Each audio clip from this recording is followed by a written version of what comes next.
Madame, Messieurs, bonsoir. Merci de votre fidélité à cette émission, les grands plateaux, votre émission sur CCTV, mais aussi sur Radio Liberté Kinshasa. À vous tous qui nous suivez à l'étranger à travers les sites d'information de Doumontiri TV. Nous vous souhaitons également d'excellentes conditions d'écoute. Nous sommes là pour parler de l'actualité en République démocratique du Congo.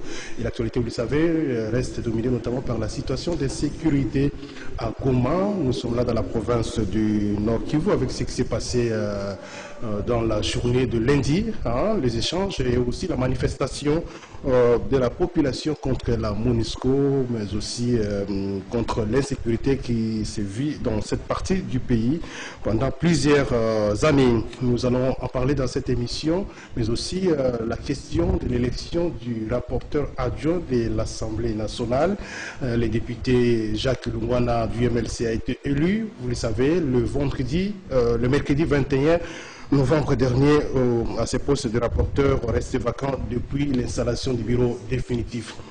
La question des inondations dans les grands Équateurs, nous parlons donc du Sud-Ubangui, Nord-Ubangui, la province d'Amongala, mais aussi la province de l'Équateur. La population est donc dans une situation difficile. L'assistance humanitaire des autorités du pays traîne encore.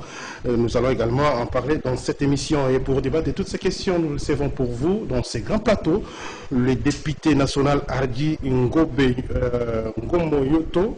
Voilà, il est l'élu de Bassankoussou dans la province de l'Équateur, député national élu sur la liste du mouvement de libération du Congo. Honorable Hardy Ngobé, bonjour. Bonjour. Merci d'être venu et surtout d'avoir répondu à notre invitation à cette émission, Le Grand Plateau. On vous appelle souvent les tombeurs à Paza, Nicolas Paza. Tout à fait. Comment ça a été en 2018? Le combat n'a pas été facile. Vous êtes parmi les députés repêché, élu valablement, mais ensuite invalidé et ensuite repêché au niveau de la Cour constitutionnelle. Comment avez-vous vécu cette épreuve? Mais c'est Jean Médard, comme tu peux l'imaginer, c'est tout le monde, c'est tout Congolais, c'est tout commun mortel qui se souvient de cet malheureux événement et que la population qui élit son représentant est arrivée ici, les 9 personnes bousculées sur le label de la Cour constitutionnelle et qui invalide. Vous savez seulement c'est pour la raison des causes. Et bon, vous savez, Dieu dit souvent que 99 jours sont pour les voleurs et une journée c'est pour Dieu lui-même. Dieu a suscité un des juges de manière à faire parler le droit et c'est ce qui a été fait. Mais le combat n'a pas été facile. C'était difficile. Alors, c'était la satisfaction également de la base? Tout à fait. Je te le dis franchement qu'il y avait une tentation de rébellion. Parce qu'en fait, l'article 104 de la Constitution nous donne le droit. Quand le peuple élit son représentant et que vous de votre côté, vous faites quelque chose qui ne convient pas égal à la population a ses droits de revendiquer. Et le Bassankoussou et Gombalo, dans son entièreté, a voulu à ce que ce parti du territoire appelé Bassankoussou puisse retourner à Mongala. C'est ainsi que les droits étaient dit et nous sommes maintenant tranquilles. Alors, peut-être que l'analyse que vous avez faite de la situation, c'était un coup politique de vos adversaires au niveau du territoire, ou bien bon, ça a été peut-être une erreur matérielle au niveau de la Cour constitutionnelle? Non, ce n'était pas une petite erreur matérielle, c'était quelque chose de compliqué contre le MLC. Tout à fait. Finalement, on vous a arraché presque 5 députés. Tout à fait, les 5 députés votre groupe a été amputé. Les 5 députés sont partis, battant tambour, et je sais que Dieu un jour va nous récompenser. Alors, l'actualité au niveau de l'Assemblée nationale, c'est l'élection de votre collègue député élu de Mazangungu dans la province du Congo central, Jacques Lungwana Matumuna, élu au poste de rapporteur adjoint, resté vacant pendant plusieurs mois. Et finalement, vous êtes battu pour son élection et il a obtenu la confiance de ses collègues, ses collègues députés nationaux. Comment vous vous êtes senti dans votre pot de député durant ces combats? Qu'on dirait d'abord les tractations qui se sont déroulées au sein de l'opposition. Vous n'avez pas pu dégager un consensus. Finalement, vous êtes parti alors de disperser, mais c'est votre candidat qui a remporté cette élection. Comme tu le dis là-bas, Jean Médard, vous savez, les gens qui se disent aujourd'hui, ils sont de l'opposition sur l'opposition. Vous venez aujourd'hui dans un combat, vous ne savez même pas les tic-tac et les tactiques du combat, et vous vous dites que vous êtes de l'opposition. Nos amis de MS et de MK doivent faire un inventaire dans leur combat politique. Ils se disent qu'ils sont majorité numériquement, mais ils ne savent pas qu'est-ce qu'il faut à l'opposition. Vous savez, pendant les élections au niveau du Sénat, ils sont venus chez le président Bemba, accompagnés de leurs candidats. Et notre candidat du MLC, Mme Françoise Bemba, était aussi candidate. Et ils ont convaincu le président, disant que voilà, veuillez convaincre votre candidat de se retirer. Et au niveau de l'Assemblée nationale, nous allons vous concéder ça et vous serez aussi élu dans le même poste de secrétaire et rapporteur adjoint. Le président s'est fléchi, il a donné ordre à Mme Françoise de se retirer au profit de ce groupe de l'opposition, communément appelé MK et MSI. Nous sommes exécutés nous, du côté de MSI. Arrivés au niveau du Parlement, ils ne veulent pas, et ils ne voulaient pas. Ils font des déclarations tapageuses et un certain Mouindo et les autres, excusez-moi, nous sommes en combat politique parce que je l'ai dit. Notre collègue Chéribin, tout à fait, l'un des candidats, c'est rétracté à la dernière minute, n'a pas été tendre. Hein, tout à fait. Oui, oui. Même si on ne vous a pas indexé, mais l'attente, c'est que. Ils ont dit ce qu'ils pouvaient dire et nous sommes allés aux élections. Et vous savez, nous, nos opposants, nous ne sommes pas majorité dans cette chambre-là. Et au vu de la constance politique, au vu de certaines réalités sociopolitiques, et le candidat de MLC a été élu. Donc vous avez été plus convaincant que les autres. Tout à fait, nous avons convaincu nos amis de FCC. Nous avons dit que voilà notre combat, voilà où nous sommes acheminés, voilà, voici comment est-ce qu'on a commencé, voici là où nous sommes maintenant. Et nos argumentaires ont été convaincants. Et par rapport certains de vos détracteurs, justement, semblent dire qu'il y aurait eu un deal politique entre le MLC et le FCC. Mais la politique, c'est quoi? La politique, c'est l'intérêt. Aujourd'hui, nous pouvons être des adversaires. Et demain, on est des amis. Vous avez vu, l'IDPS et l'FCC sont maintenant en coalition.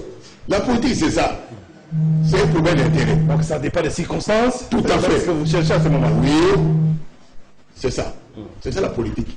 Est-ce qu'il y a maintenant une attente, une harmonie au sein de l'opposition parlementaire? Il n'y en a pas. On a comme impression que chaque groupe prend sa direction. Quand vous avez suivi les déclarations de Okende, quand vous avez suivi les déclarations de nos amis de MS, et vous avez vu qu'il y a quelque chose qui ne va pas.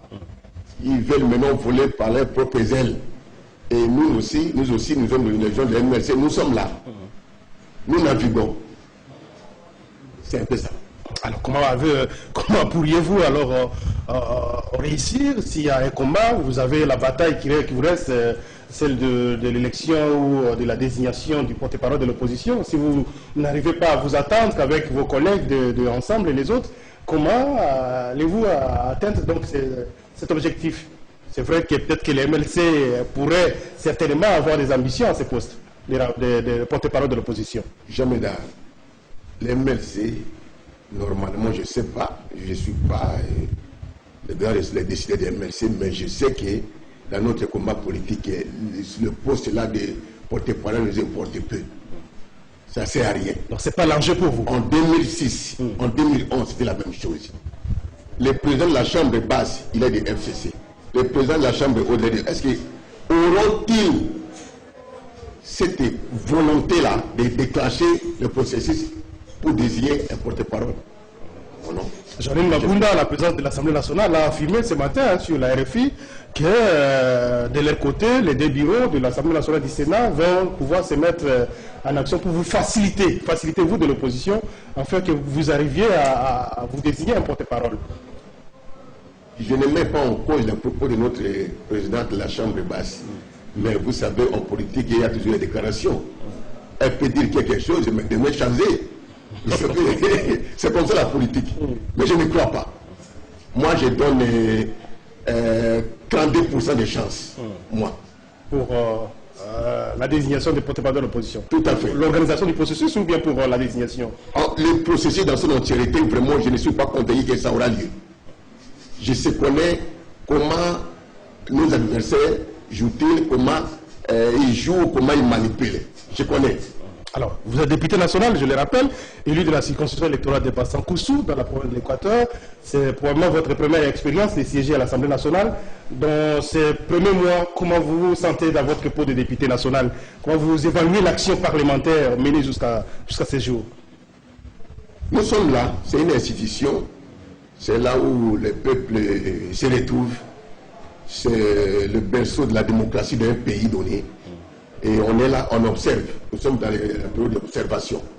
Mais qu'à cela ne tienne, il y a certaines décisions qui se prennent. Mais au vu de la situation actuelle, c'est difficile. Vous avez comme impression qu'il y a véritablement la démocratie au sein de l'Assemblée nationale?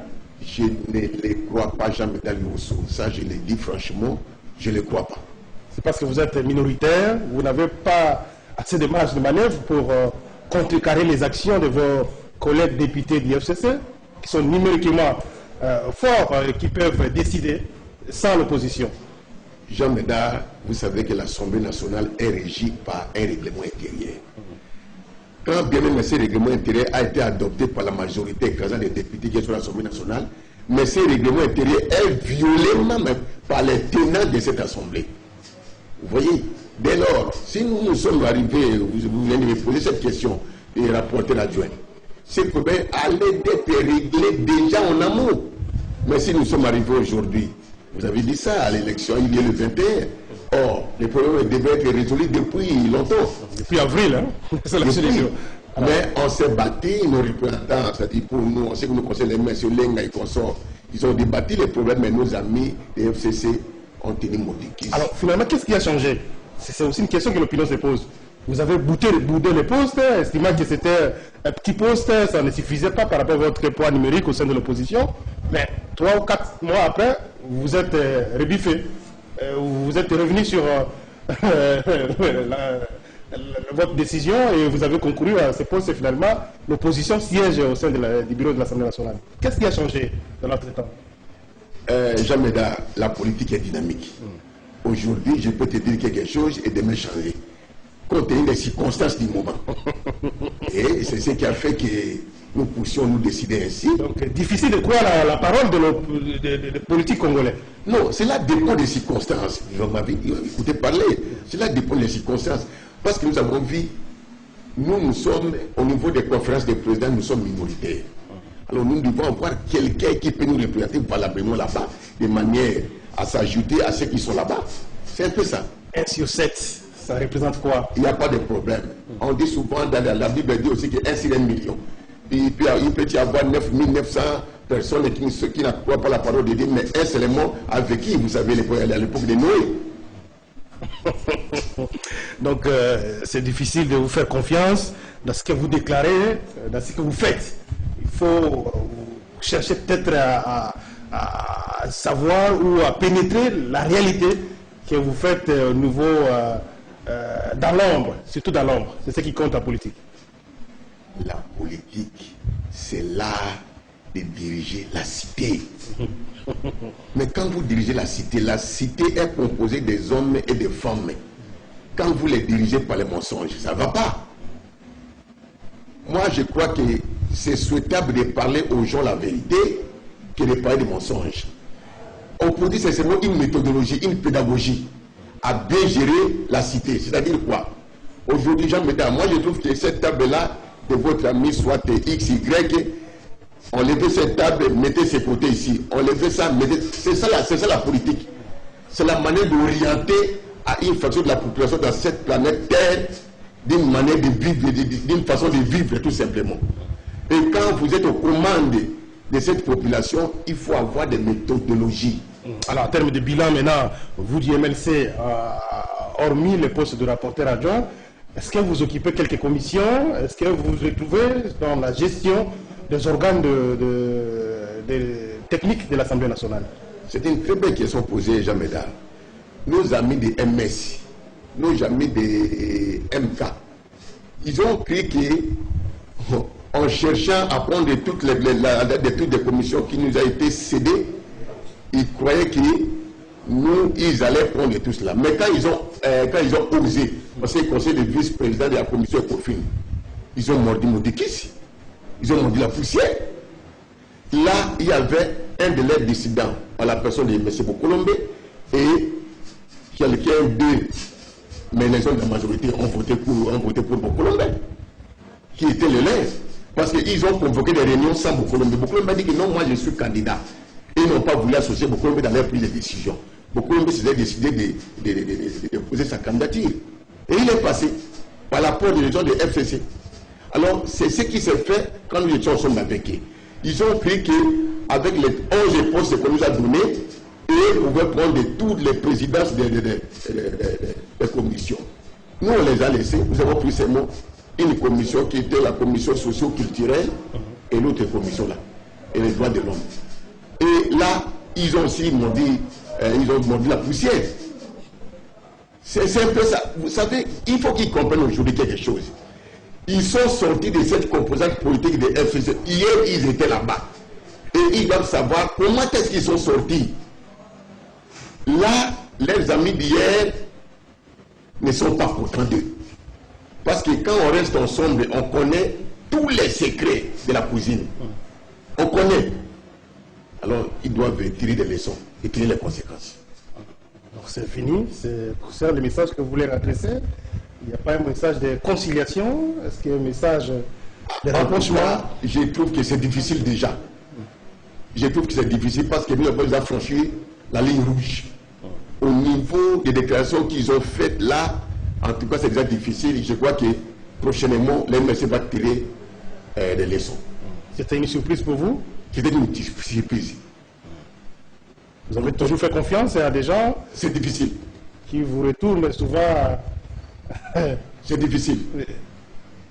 Je te le dis que c'est difficile de la manière où nos amis d'hier sont devenus des ennemis aujourd'hui. Alors, on va passer à quitter l'Assemblée nationale pour parler un peu de la situation des inondations dans les grands Équateur, notamment la province de l'Équateur dont vous êtes élu député, précisément dans les territoires de Bassankoussou. Est-ce que la population locale s'est-elle retrouvée dans la même situation que celle des Zongo, Kungu, Libenge, Mobaimbongo, dans le nord Ubangi, etc. Comment ça présente la situation actuelle dans votre province, dans votre circonscription électorale précisément? Oui, effectivement, nous avons été aussi victimes de ces situations d'inondation, particulièrement à Bassankoussou, quartier Sélé, où il y avait 385 ménages qui sont maintenant en danger. Et nous avons, moi et mon collègue Bokolombe, nous avons introduit le document auprès du ministère des catastrophes humanitaires. Alors nous attendons maintenant les résultats, ainsi que le Premier ministre. Bon, la situation a été trop difficile au niveau des sites des Nord Ubangi, la Mongala. Là, vous savez, ce sont des endroits où ils habitent à côté des rivières et consorts. Là, c'était difficile parce que les gens, communément appelés les gens doux, les gens qui habitent aux côtés des rivières là. Là, c'était difficile. Vous avez suivi l'image des réseaux sociaux, comment est-ce que la situation des Zongo, la situation des Libenge, Akula, Binga, plus de 30 000 familles. Plus de 30 000 familles, c'est difficile. De notre côté, il n'y a que 385 ménages qui sont en danger. Nous avons essayé un peu de plaider la situation auprès du gouvernement. Et on attend, on nous a promis, on attend. Mais on a comme l'impression que ça traîne, ça fait plus d'un mois. C'est depuis hier que le ministre est arrivé à Guémena. Il est arrivé à Guémena, on ne sait pas ce qu'il a amené, ou alors il est allé accompagner l'équipe là, qui va faire la prospection de savoir qu'est-ce qui s'est passé pour que le gouvernement puisse se décider. Parce qu'en fait, dans toute cette histoire, nous croyons que nous, les gens de l'Équateur, du Grand Équateur, nous sommes un peu délaissés par le gouvernement. On ne comprend pas. S'il y a un problème qui se pose au niveau du est du pays, vous voyez le mouvement du gouvernement d'agir rapidement. Mais quand il s'agit d'autres provinces, ils sont là, trop lourds, ils n'agissent pas rapidement, on ne comprend pas. Si cette histoire était arrivée au niveau de Maniema, vous verrez, rapidement ils réagissent. Alors le problème se trouve à quel niveau? Bon, au niveau politique, au niveau du gouvernement central, est-ce qu'il y a des coups bas entre vous, acteurs politiques? Les problèmes se trouvent, c'est situé à quel niveau exactement? Le président Kabila fait 18 ans. Dans l'administration, comme dans des cabinets politiques, dans des prises de décision, il n'y a que les gens de l'Est qui sont là. Alors, on sait que quand il s'agit des problèmes de résoudre, des problèmes des gens, de la population, vous savez, les accointances, les avantages, il dit ceci, voilà, si vous faites ça, ça sera ceci. C'est là où se trouvent les problèmes. C'est un problème purement politique. Un problème politique qui demande certainement des explications au niveau de l'Assemblée nationale. Est-ce que vous ne pouvez pas, pour le cas d'espèce, Si ça concerne par exemple les ministres des Affaires sociales et humanitaires, ça concerne le gouvernement de la République, ce sont des milliers de personnes qui sont victimes de cette catastrophe naturelle. Alors, est-ce que vous ne pouvez pas interpeller les gouvernants au niveau de l'Assemblée nationale, par exemple, pour se justifier sur cette léthargie, ces retards qui s'observent par rapport à la solution à apporter, la solution attendue par la population victime? Votre question va retrouver la réponse tout à l'heure. Quand nous débattions le projet de règlement intérieur, je me souviens, le vice-président Kabound, nous avons dit ceci, que s'il y a un problème qui se pose, nous pouvons interpeller les ministres. Le président Kabound s'est opposé jusqu'à ce que c'était l'article 250, je n'oublie jamais. Et aujourd'hui, si nous osons d'interpeller un des membres du gouvernement en ce qui concerne une situation qui peut se produire dans une province ou d'une autre, les gens vont voter contre et ça ne passera pas. Donc 5 ans, on va rien, on peut rien espérer. Pas d'espoir. De votre côté de l'opposition, vous n'avez pas de marge de manœuvre. Il n'y en a pas cette promesse. Vous êtes face à une machine serrée, soudée. Une machine à 6 vitesses. Alors, du côté du FCC cache, on a comme l'impression que les gens sont solides, sont soudés, ils marchent ensemble, ils obéissent au mot d'ordre, mais de votre côté, ce sont des tiraillements. Jean Bédard, cette coalition que vous venez évoquer tout cela, c'est une coalition apparente. Ils ne sont pas ensemble. Si réellement vous êtes trop pédagogique et sondez là déjà, comme la Bible dit, sondez les Écritures. Ils ne sont pas ensemble. Alors, chacun capte de son côté. Alors, c'est justement, nous allons vers la fin de cette émission. Je rappelle pour les amis qui nous suivent à la radio Liberté Kinshasa, nous recevons pour vous le député national Hardy Ngom Moyoto. Il est élu de la circonscription électorale de Bassankusu dans la province de l'Équateur pour les comptes du mouvement de libération du Congo. Alors, la situation politique. Il y a la coalition en face de vous, vous qui êtes de la Mouka, MLC la Mouka, mais il y a la machine FCC Cash qui semble être un peu avoir des problèmes à l'interne. On constate des déclarations de part et d'autre, des déclarations qui sont pas vraiment, qui n'augurent pas vraiment une bonne atmosphère politique au sein de la coalition. De votre côté, à distance, quand vous voyez ça, un peu ces guéguerres entre les acteurs des FCC, les acteurs de Cash, ça vous dit quoi? Ça vous inspire quoi, la situation? C'est ce qu'on dit souvent que monter, vous en retrouverez toujours. Vous voyez maintenant ce qui se fait maintenant? Ça s'est préfiguré déjà. Nous savions déjà que ça va, nous devons arriver là. Le feu et l'eau ne peuvent pas se coaliser ensemble. C'est pratiquement impossible. L'UDPS, tel qu'on les connaît, c'est un parti qui avait opté pour les changements. Et les FCC, nous les savons aussi nous tous. Il ne peut pas se marier. C'est comme a dit à l'époque son éminence Monsengo Laurent Passigna à l'époque de la CNS, c'est quelque chose de contre nature. C'est impossible. Vous avez suivi la sortie de notre confrère, notre honorable qui est le responsable de PPRD là. Emmanuel Ramazani Chadari, là aussi. Et puis Arino Vasakani. Chakani, c'est de lui qu'il s'agit. Il a parlé et après, il s'est rétracté, il est venu au Conaré. Non, il ne faut pas qu'il nous prenne les imbéciles. Nous sommes tous passés à l'école. Il y a quelque chose qui se prépare entre les deux camps. Et ils se recherchent entre eux. Mais ce que je crains, c'est quoi? Les retombées, c'est la population. Donc, moi, j'interpelle ici le cardinal Ambongo, qu'il joue son rôle. Parce que les déclarations là, il y a quelque chose qui se cache derrière. Et ça va être c'est un homme de Dieu, il n'est pas le gestionnaire, il n'est pas le Premier ministre, il n'est pas le président de la République. Pourquoi pas interpeller le président de la République, lui qui gère la nation? Pendant la guerre de 14 à 18, pendant la guerre de 40 à 45, c'est le Vatican qui a agi. Est-ce que vous avez cru qu'avec les nazis qui étaient dirigés par les criminels là, ils pouvaient laisser la guerre comme ça? C'est la papauté qui a agi. Il peut prendre Félix, il peut prendre le président Bemba et les autres du FCC, les mettre en sol. Voici les dangers, faisons ceci pour l'honneur de la population. Ils peuvent arriver à les convaincre. Là, vous soutenez par exemple le plan de sortie de crise initié par Martin Fayulu. C'est peut-être une des solutions. Ici, Fayulu a agi en élément singleton de sa propre manière. Mais ici, moi, je n'ai pas de la politique. Parce que ce document a été signé que par lui, alors qu'ils sont en présidium. Il a engagé ce document lui seul.